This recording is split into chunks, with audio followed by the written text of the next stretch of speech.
Yeah, this YouTube video is going to be about things that repeat in the Bible.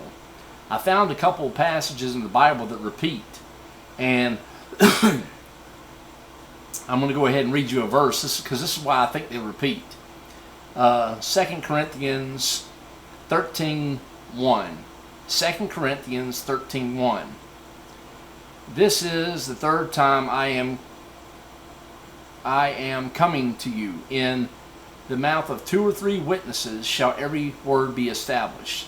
So the reason I'm thinking you see it twice in the Bible, what I'm getting ready to point out to you, is so that everything can be confirmed like the Bible says. In the mouth of 2 or 3 witnesses, let everything be established.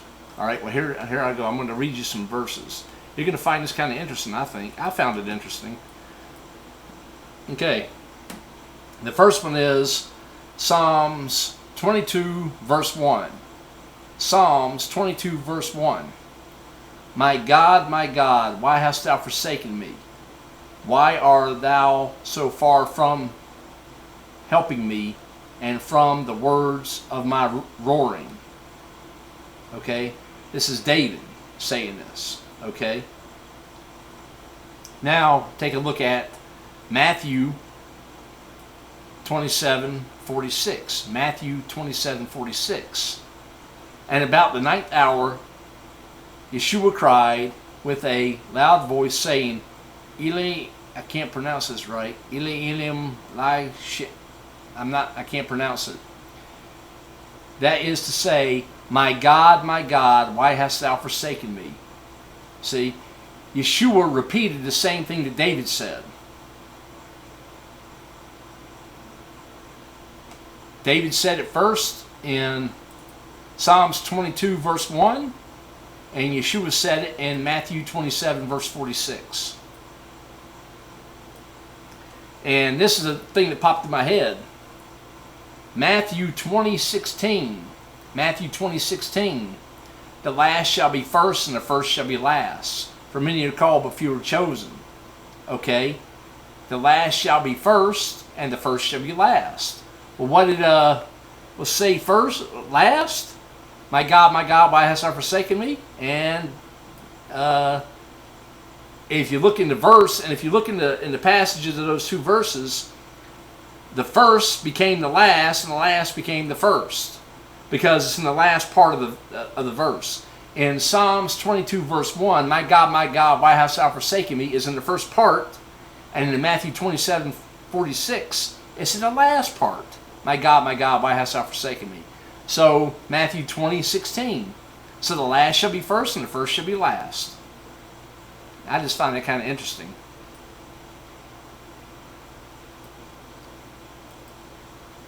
Second Corinthians 9:13. 2 Corinthians 9:13. Now the weight of gold that came to Solomon in 1 year was 666. 666. 1 Corinthians 9:13.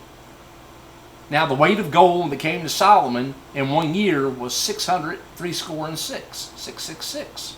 Where do we see 666 at? We see it again in Revelation 13:18. Revelation 13:18.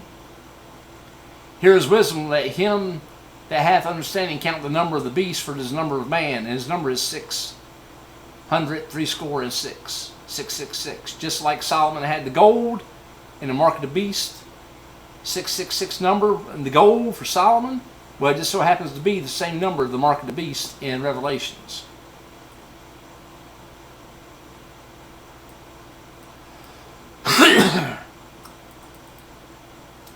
Okay, here's another one. Matthew 17:23. Matthew 17:23.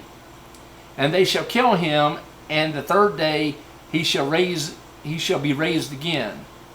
And they were exceeding sorry. Okay, but 3 days. Yeshua saying he was going to be killed and come back in 3 days. All right? So he's going to rise in 3 days. Well, in Revelation 11:11, Revelation 11:11, talk about the two witnesses.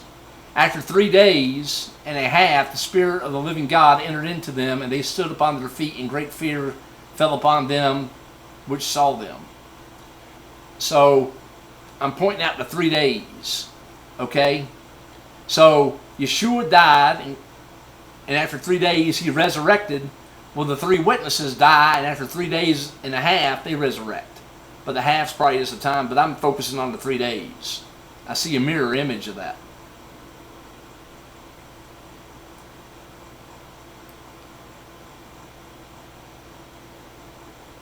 Second Chronicles 33:7.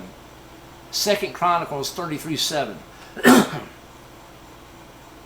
And he set a carved image, the idol, which the hand made in the house of God, of which God had said to David and to Solomon his son, in the house and in Jerusalem, which I have chosen before all tribes of Israel, I will put my name forever.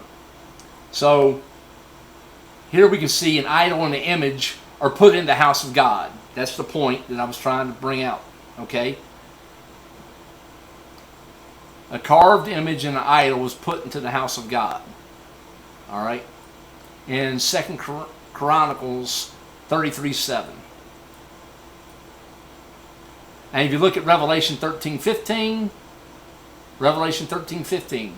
And he had power to give life unto the image of the beast, that the image of the beast should both speak and cause as many as would not worship the image of the beast should be killed. An image, an idol. So it's the same parallel as you saw in 2 Chronicles 33:7. An image and an idol was placed in the house of God. He's going to put an image and an idol in the Holy of Holies. Sacrifice and oblation ceased. Remember that part? Ezekiel 9:4. Ezekiel 9:4, King James. All I use is King James. And the Lord said unto him, go through the midst of the city, through the midst of Jerusalem, and set a mark upon their foreheads.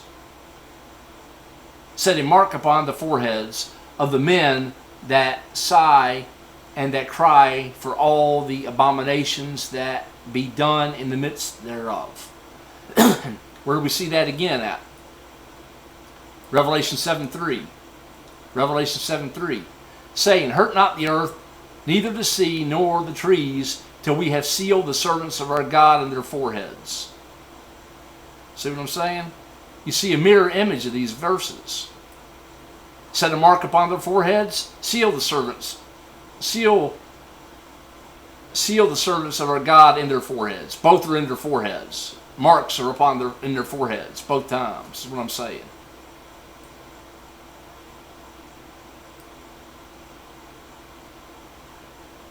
So, these are just some things I found that was kind of interesting to me, that you can see a mirror image of what happens in one verse, later on happens again in another verse, like I said, because I think it confirms, in the mouth of 2 or 3, let everything be established. So Yeshua is establishing his word by having it repeat itself. Okay, well, I just found it interesting, and I'm doing another study that I'm working on now, but I'll go into that later on. I'm just beginning it. But anyway, I just gave you some information. I thought it was kind of interesting that they're repeated twice in the Bible. Okay, well, y'all have a good day.